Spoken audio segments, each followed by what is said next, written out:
Hello my dear student, welcome back to my YouTube channel Subhash study centre. तो जितने भी मेरे प्यारे बच्चे कक्षा 10 के विद्यार्थी 5 मार्च 2024 को गृह विज्ञान विषय का पेपर देंगे। 5 मार्च 2024 को आपका गृह विज्ञान विषय का पेपर है। और जिन बच्चों ने गृह विज्ञान विषय को चुना है, गृह विज्ञान विषय को अनिवार्य विषय के रूप में चुना है, आप सभी के लिए मैं लेकर के आ चुका हूं इस वीडियो में गृह विज्ञान विषय का मॉडल पेपर। और मेरे प्यारे बच्चों, मैं 100% की गारंटी लेता हूं कि यहां से प्रश्न आपकी बोर्ड परीक्षा में जरूर आएंगे। तो जितने भी मेरे प्यारे बच्चे कक्षा 10 में हैं और 5 मार्च को गृह विज्ञान विषय का पेपर देने वाले हैं, आप इस वीडियो को कंप्लीट देखिएगा, क्योंकि इस वीडियो को देखने के बाद आप 70 में 70 का स्कोर बहुत ही आसानी से कर सकेंगे, या 70 में 65 प्लस का भी स्कोर आप आसानी से कर सकोगे। तो मेरे प्यारे बच्चों, आपको पता है गृह विज्ञान विषय का कोड है 930 और इस मॉडल पेपर का कोड है 823 EG। मेरे प्यारे बच्चों, यहाँ पर आपको समय कितना देखने को मिलेगा? पेपर जब आप देंगे बोर्ड परीक्षा में तो आपको 3 घंटे 15 मिनट का समय मिलेगा। पेपर का पूर्णांक 70 अंकों का रहेगा, जैसा कि प्रत्येक विषय का है। मेरे प्यारे बच्चों, यहाँ पर कुछ निर्देश दिए गए हैं। पहला निर्देश क्या है? प्रारंभ के 15 मिनट परीक्षार्थियों को प्रश्न पत्र पढ़ने के लिए निर्धारित हैं। मेरे प्यारे बच्चों, 15 मिनट पहले ही आपको पेपर मिल जाएगा पढ़ने के लिए, यानी 3 घंटे का समय आपको पेपर को हल करने के लिए मिलेगा। बाकी 15 मिनट का समय आपको पेपर को पढ़ने के लिए मिलेगा। यहाँ पर अगला नोट लिखा है, सभी प्रश्न अनिवार्य हैं। प्रत्येक प्रश्न के निर्धारित अंक उसके सम्मुख अंकित हैं। मेरे प्यारे बच्चों, अगला है यहाँ पर प्रश्न पत्र के 2 खंड हैं। खंड का में बहुविकल्पी प्रश्न है। खंड का के अंतर्गत बहुविकल्पी प्रश्न है जिनकी संख्या 20 है। मेरे प्यारे बच्चों, प्रत्येक प्रश्न 1 अंक का है। यदि आप इन 20 प्रश्नों का उत्तर OMR सीट में सही तरीके से और सही उत्तर भर देते हैं तो आपके पूरे पूरे 20 नंबर पक्के हो जाएंगे, चाहे आपकी राइटिंग कितनी भी खराब क्यों ना हो। मेरे प्यारे बच्चों, खंड का बहुविकल्पी प्रश्नों से संबंधित है तथा खंड खा में अति लघुत्तरीय, लघुत्तरीय तथा दीर्घोत्तरीय 3 प्रकार के प्रश्न हैं। उनके उत्तर हेतु निर्देश भी प्रत्येक प्रश्न के पहले दिए गए हैं। यहाँ पर आप देखोगे वस्तुनिष्ठ प्रश्न, जो कि खंड का के अंतर्गत, जिनको आप लोग रट लेना, ये सभी प्रश्न आपकी बोर्ड परीक्षा के लिए सबसे ज्यादा इंपॉर्टेंट हैं। मेरे प्यारे बच्चों, यहाँ पर निर्देश दिया गया है प्रश्न संख्या 1 से 20 बहुविकल्पी हैं। निम्नलिखित प्रश्नों में से प्रत्येक के 4-4 वैकल्पिक उत्तर दिए गए हैं। उनमें से जो भी विकल्प सही है उसको चुनकर आपको क्रमशः OMR उत्तर पत्रक में भरना है। मेरे प्यारे बच्चों, पहला प्रश्न है, यहाँ पर आप लोग ध्यान देंगे, पारिवारिक बजट बनाने का उद्देश्य क्या है? हम पारिवारिक बजट क्यों बनाते हैं? बचत करने के लिए, आय का ज्ञान हो जाए इसलिए, और व्यय पर भी नियंत्रण हो, यानी जो अनावश्यक खर्चे हैं उस पर भी नियंत्रण किया जा सके, इसलिए हम पारिवारिक बजट बनाते हैं। यहाँ पर उत्तर क्या होगा? उपर्युक्त सभी। पारिवारिक बजट बनाने का उद्देश्य या क्या आवश्यकता है पारिवारिक बजट बनाने की? बचत करना सीख जाएंगे हम लोग, आय का भी ज्ञान रहेगा और जो अनावश्यक खर्चे हैं उन पर भी नियंत्रण हो सकेगा। तो यहाँ पर आप देख रहे हैं प्रश्न संख्या 2, किसान विकास पत्र योजना। आप लोगों से रिक्वेस्ट है कि आप इन सभी प्रश्नों को रट लेना। ये सभी प्रश्न आपकी बोर्ड परीक्षा के लिए वेरी वेरी इंपॉर्टेंट हैं। मेरे प्यारे बच्चों, यहाँ पर प्रश्न है, किसान विकास पत्र योजना यह किसकी योजना है? पहला है विकल्प मेरे प्यारे बच्चों जीवन बीमा की, दूसरा विकल्प है यहाँ पर बैंक की, तीसरा विकल्प है डाक खाने की, और चौथा विकल्प है मेरे प्यारे बच्चों इनमें से कोई नहीं। तो किसान विकास पत्र योजना किसकी योजना है? इसका उत्तर हो जाएगा डाक खाने की योजना है। प्रश्न संख्या 3 है मेरे प्यारे बच्चों, वैक्यूम क्लीनर का प्रयोग किस लिए किया जाता है? तो यहाँ पर आप देख पा रहे होंगे इस प्रश्न के विकल्प इस प्रकार से हैं। पहला है विकल्प यहाँ पर धातुओं को चमकाने के लिए, दूसरा विकल्प है बर्तन की सफाई के लिए, तीसरा विकल्प है घर की सफाई के लिए, चौथा है फर्नीचर को पॉलिश करने के लिए। तो वैक्यूम क्लीनर का प्रयोग किस लिए किया जाता है? इसका उत्तर हो जाएगा घर की सफाई करने के लिए वैक्यूम क्लीनर का प्रयोग किया जाता है। मेरे प्यारे बच्चों, प्रश्न संख्या 4 है, वेरी इंपॉर्टेंट आपकी बोर्ड परीक्षा 2024 के लिए। कह रहा है कि जल का रासायनिक सूत्र क्या है? तो क्या जल का रासायनिक सूत्र है H2O2 या फिर H2O या CO2 या फिर HO? तो जल का रासायनिक सूत्र क्या है मेरे प्यारे बच्चों? इसका उत्तर होगा H2O। प्रश्न संख्या 5 है मेरे प्यारे बच्चों, हैजा किस जीवाणु द्वारा फैलता है? तो आप सभी को पता है कि हैजा जो होता है यह विब्रियो कालेरा नामक जीवाणु के द्वारा फैलता है। मेरे प्यारे बच्चों, यहाँ पर अगला प्रश्न वेरी इंपॉर्टेंट है, विश्व पर्यावरण दिवस किस दिन मनाया जाता है? तो यहाँ पर इस प्रश्न का उत्तर क्या होगा? पहला विकल्प है मेरे प्यारे बच्चों 1 जून, दूसरा विकल्प है 12 जून, तीसरा विकल्प है 18 जून, चौथा विकल्प है 5 जून। तो विश्व पर्यावरण दिवस किस दिन मनाया जाता है? मेरे प्यारे बच्चों, इस प्रश्न का उत्तर हो जाएगा प्रत्येक वर्ष 5 जून को विश्व पर्यावरण दिवस मनाया जाता है। प्रश्न संख्या 7 है मेरे प्यारे बच्चों, हमारे स्वास्थ्य के लिए किस प्रकार का प्रदूषण हानिकारक होता है? हमारे स्वास्थ्य के लिए क्या जल प्रदूषण हानिकारक होता है, या ध्वनि प्रदूषण, या वायु प्रदूषण, या इनमें से सभी प्रकार के प्रदूषण? तो आप सभी जानते हैं कि हमारे स्वास्थ्य के लिए जल प्रदूषण हानिकारक होता है, ध्वनि प्रदूषण हानिकारक होता है और वायु प्रदूषण भी हानिकारक होता है। इसका उत्तर क्या हो जाएगा? इनमें से सभी प्रकार के प्रदूषण हमारे स्वास्थ्य के लिए हानिकारक होते हैं। प्रश्न संख्या 8 है मेरे प्यारे बच्चों, कौन सा रोग मच्छर द्वारा फैलता है? इनमें से कौन सा रोग है जो मच्छरों के काटने से फैलता है? तो आप सभी जानते हैं मां से होता है मच्छर और मां से होता है मलेरिया। मच्छर के द्वारा मलेरिया रोग फैलता है। दोनों में पहला अक्षर मां है, एक ट्रिक के द्वारा आप याद कर सकते हैं, मां से मच्छर, मां से मलेरिया, मां से मच्छर, मां से मलेरिया। तो मच्छरों के द्वारा फैलता है मलेरिया रोग, यहां पर हो जाएगा विकल्प चौथा सही। मेरे प्यारे बच्चों, प्रश्न संख्या 9 जो कि वेरी इंपॉर्टेंट है आपकी बोर्ड परीक्षा 2024 के लिए, बीसीजी का टीका किस रोग में लगाया जाता है? मेरे प्यारे बच्चों, बीसीजी का टीका क्या हैजा रोग में लगाया जाता है, या क्षय रोग में, या कुकुर खांसी में, या टिटनस में? तो आप सभी जानते हैं कि बीसीजी का टीका किस रोग में लगाया जाता है? इसका उत्तर हो जाएगा क्षय रोग, जिसे तपेदिक भी कहा जाता है। कौन सा रोग? क्षय रोग को तपेदिक भी कहते हैं और क्षय रोग को टीबी के नाम से भी जाना जाता है।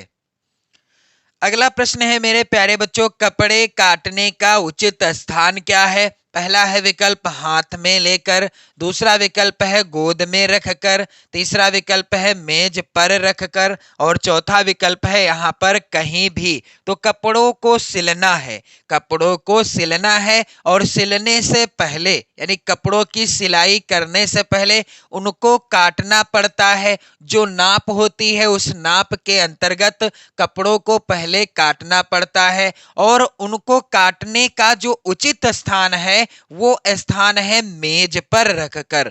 कपड़े को मेज पर रखकर ही काटना चाहिए, ना कि हाथ में लेकर और ना ही गोद में रखकर। मेरे प्यारे बच्चों, कपड़े काटने का उचित स्थान क्या है? मेज पर रख लें या पटरे पर रख लें या तख्त है तो उस पर भी रख सकते हैं। मेरे प्यारे बच्चों, प्रश्न संख्या यहाँ पर है 11, कपड़ों अर्थात वस्त्रों की धुलाई के लिए कौन सा जल सबसे उत्तम होता है? इनमें से कौन सा विकल्प सही होगा जो कपड़ों अर्थात वस्त्रों की धुलाई के लिए सबसे उत्तम होता है? यहाँ पर पहला है विकल्प कठोर जल, दूसरा विकल्प है मृदु जल, तीसरा विकल्प है समुद्र का जल, चौथा है उपर्युक्त सभी। तो मेरे प्यारे बच्चों, यदि हमें कपड़ों की धुलाई करना है, इसके लिए हमें सबसे अच्छा जल कौन सा प्रयोग में लाना चाहिए, या इसके लिए सबसे अच्छा या सबसे उत्तम जल कौन सा होता है, इसका उत्तर हो जाएगा मेरे प्यारे बच्चों मृदु जल।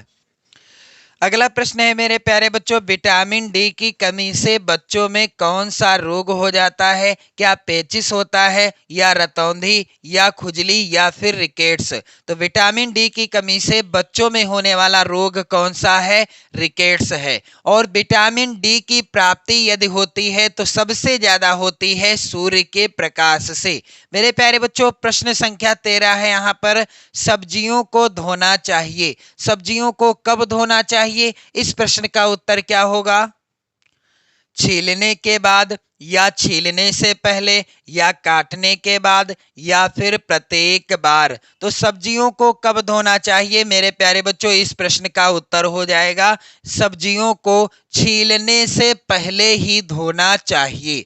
कब धोना चाहिए? सब्जियों को छीलने से पहले ही धोना चाहिए। प्रश्न संख्या 14 है मेरे प्यारे बच्चों, शरीर वृद्धि में सहायक है, यानी शरीर की वृद्धि में क्या सहायक होता है? क्या वसा, या प्रोटीन, या कार्बोहाइड्रेट, या विटामिन? तो शरीर की वृद्धि में सहायक क्या होता है? इसका उत्तर हो जाएगा प्रोटीन। प्रश्न संख्या 15 है मेरे प्यारे बच्चों, अतिसार में रोगी का भोजन होना चाहिए। अतिसार से पीड़ित व्यक्ति का भोजन कैसा होना चाहिए? क्या वह चटपटा हो, या सुपाच्य हो, या बिना पका हो, या गरिष्ठ हो? तो अतिसार से पीड़ित व्यक्ति का भोजन होना चाहिए सुपाच्य। प्रश्न संख्या 16 जो कि वेरी इंपॉर्टेंट है मेरे प्यारे बच्चों, चेहरे में कुल कितनी हड्डियां होती हैं? यहां पर आप लोग ध्यान दीजिएगा, चेहरे में कुल 12 हड्डियां होती हैं, या 24, या 14, या फिर 8? तो चेहरे में कुल 14 हड्डियां होती हैं, आप सभी लोग ध्यान देंगे। और प्रश्न संख्या 17 भी सबसे इंपॉर्टेंट है मेरे प्यारे बच्चों, मानव शरीर में पसलियों की संख्या कितनी है? तो दिए गए विकल्प इस प्रकार से हैं, पहला है 30, दूसरा है 20, तीसरा है 28, चौथा है 24। तो मानव शरीर में पसलियों की संख्या कितनी होती है? इसका उत्तर हो जाएगा 24। प्रश्न संख्या 18 है मेरे प्यारे बच्चों, मोच की पहचान क्या है? पहला है विकल्प सूजन होना, दूसरा विकल्प है यहाँ पर पीड़ा होना, तीसरा विकल्प है मांसपेशियों में खिंचाव, चौथा है इनमें से सभी। तो मोच की क्या पहचान है मेरे प्यारे बच्चों? जहां पर मोच आएगी, जिस भी स्थान में, या हाथ में आ गई, या पैर में, या कहीं भी आ गई, वहां पर सूजन हो जाएगी, वहां पर पीड़ा अर्थात दर्द भी होगा, मांसपेशियों में खिंचाव भी रहेगा। यहाँ पर उत्तर क्या है? मोच की पहचान या लक्षण क्या है? इनमें से सभी इज द राइट आंसर। मेरे प्यारे बच्चों, यहाँ पर प्रश्न संख्या 19 है, मानव शरीर में फेफड़ों की संख्या कितनी होती है? बिल्कुल आसान प्रश्न है और कई बार बोर्ड परीक्षा में आया हुआ प्रश्न है। आप सभी जानते हैं कि हमारे शरीर में फेफड़ों की संख्या कितनी है? 2 है। मेरे प्यारे बच्चों, यहाँ पर आप लोग ध्यान देंगे, प्रश्न संख्या 20, बर्फ की टोपी का प्रयोग कब किया जाता है? पहला है विकल्प फोड़े पर तेज, यहाँ पर ये थोड़ा सा मिसप्रिंट है, तेज ज्वर में, यहाँ पर आप लोग ध्यान दीजिएगा, अधिक रक्तदाब में, या तीव्र दर्द में? तो बर्फ की टोपी का प्रयोग किया जाता है जब किसी को तेज ज्वर यानी तेज बुखार आ जाता है, तब बर्फ की टोपी का प्रयोग किया जाता है। मेरे प्यारे बच्चों, इसके बाद खंड खा के अंतर्गत जो वर्णनात्मक प्रश्न होंगे कुल 50 नंबर के, जो कि इस प्रकार से होंगे। आप लोग इन सभी प्रश्नों को रट लेना, इन सभी प्रश्नों को तैयार कर लेना।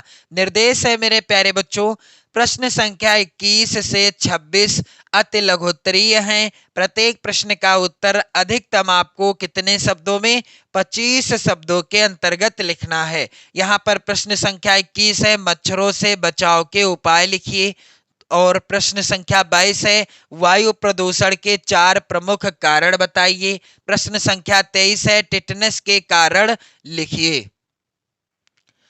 प्रश्न संख्या मेरे प्यारे बच्चों 24 है, बचत के 2 लाभ लिखिए। और प्रश्न संख्या यहाँ पर 25 है, जो कि इस प्रकार से, और ये सभी प्रश्न आप लोग तैयार कर लेना। ये सभी प्रश्न मोस्ट इंपॉर्टेंट हैं आपकी बोर्ड परीक्षा 2024 के लिए। बचत के 2 लाभ लिखिए और बैंक पासबुक की क्या उपयोगिता है। प्रश्न संख्या 26 है, सजावट किसे कहते हैं। सजावट किसे कहते हैं। इसके बाद आप देखेंगे लघुत्तरीय प्रश्न, जो कि इस प्रकार से होंगे मेरे प्यारे बच्चों। और जो अति लघुत्तरीय प्रश्न होंगे, प्रत्येक प्रश्न कितने नंबर का है, 2 नंबर का है। प्रत्येक प्रश्न 2 नंबर का पूछा जाएगा। निर्देश यहां पर है मेरे प्यारे बच्चों, प्रश्न संख्या 27 से प्रश्न संख्या 31 तक लघुत्तरीय हैं और इनके उत्तर आपको अधिकतम 50 शब्दों के अंतर्गत लिखना है। प्रश्न संख्या 27 क्या है, पर्यावरण प्रदूषण का जनजीवन पर पड़ने वाले प्रभाव को लिखिए। और इस तरह का प्रत्येक प्रश्न पूछा जाएगा 4 नंबर का। अथवा में प्रश्न है मेरे प्यारे बच्चों, जल किन कारणों से अशुद्ध होता है। अशुद्ध जल से होने वाले रोगों की सूची बनाइए। प्रश्न संख्या 28 है, ग्रह गणित का ज्ञान एक गृहिणी के लिए क्यों आवश्यक है। और अथवा में प्रश्न है मेरे प्यारे बच्चों, चेचक के कारण लक्षण व रोग से बचने के उपायों का वर्णन कीजिए। प्रश्न संख्या 29 है, बेबी फ्रॉक को आकर्षक बनाने के लिए क्या क्या प्रयोग करेंगी। और प्रश्न संख्या 29 का अथवा है मेरे प्यारे बच्चों, 12% साधारण ब्याज की दर से 6,000 रुपए का 6 वर्ष में कितना ब्याज होगा।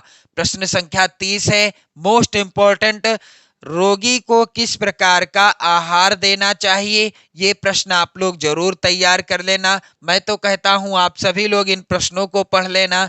जब आप इन सभी प्रश्नों का आंसर यानी उत्तर पढ़े होंगे तो इनमें से कोई भी प्रश्न आपकी बोर्ड परीक्षा में आएगा तो आप आसानी से उसका उत्तर लिख सकोगे। मेरे प्यारे बच्चों, यहाँ पर प्रश्न है 30 का, अथवा कंधे का जोड़ उतरने पर क्या उपचार देते हैं। यानी कंधे का जोड़ उतरने पर क्या उपचार दिया जाता है। प्रश्न संख्या 31 है, ठंडी सेंक कब दी जाती है। ठंडी सेंक देने की विधियां लिखिए। ठंडी सेंक कब दी जाती है और ठंडी सेंक देने की विधियां कौन कौन सी हैं। मेरे प्यारे बच्चों, यहाँ पर अथवा में प्रश्न है, अशुद्ध जल को शुद्ध करने के लिए किन्हीं 2 घरेलू विधियों को लिखिए। मेरे प्यारे बच्चों, इसके बाद आप देखेंगे दीर्घोत्तरीय प्रश्न, जो कि इस प्रकार से हैं और यहाँ पर निर्देश दिया गया है। प्रश्न संख्या 32 से 34 तक दीर्घ उत्तरीय हैं। प्रश्न संख्या 32 व 33 के विकल्प दिए गए हैं। प्रत्येक प्रश्न के एक ही विकल्प का उत्तर लिखना है। प्रत्येक प्रश्न के उत्तर आपको 100 शब्दों के अंतर्गत लिखना है। मेरे प्यारे बच्चों, यहाँ पर प्रश्न है कि श्वसन तंत्र का नामांकित चित्र बनाते हुए श्वसन क्रिया का महत्व बताइए। अब यहाँ पर आप लोग ध्यान दीजिएगा, प्रत्येक प्रश्न कितने अंक का है, 6 नंबर का है। मेरे प्यारे बच्चों, यहाँ पर अथवा में प्रश्न है, डेंगू रोग के कारण, लक्षण एवं उनसे बचने के उपायों का वर्णन कीजिए। और प्रश्न संख्या 33 है, यहाँ पर आकार के अनुसार रसोई घर के विभिन्न प्रकारों का वर्णन कीजिए। और अथवा में प्रश्न है मेरे प्यारे बच्चों, बेबी फ्रॉक की प्रमाणिक नाप, यहाँ पर क्या होगा, बेबी फ्रॉक की प्रमाणिक नाप यहाँ पर होगा, देखते हुए उसकी ड्राफ्टिंग तैयार कीजिए। और इस तरह का प्रश्न मैंने आपको बता दिया, प्रत्येक प्रश्न आएगा 6 नंबर का। यहाँ पर प्रश्न संख्या 34 है मेरे प्यारे बच्चों, गर्म पानी की बोतल के प्रयोग की विधि बताइए। मेरे प्यारे बच्चों, यहाँ पर आप लोग ध्यान देंगे, इसी पैटर्न पर पेपर आएगा 5 मार्च 2024 को, गृह विज्ञान का पेपर। मैं 100% की गारंटी लेता हूं यहां से प्रश्न यानी इस मॉडल पेपर से प्रश्न जरूर आएंगे, ये मेरा वादा है। तो आप लोग वीडियो को शेयर कर देना, लाइक कर देना। जय हिंद।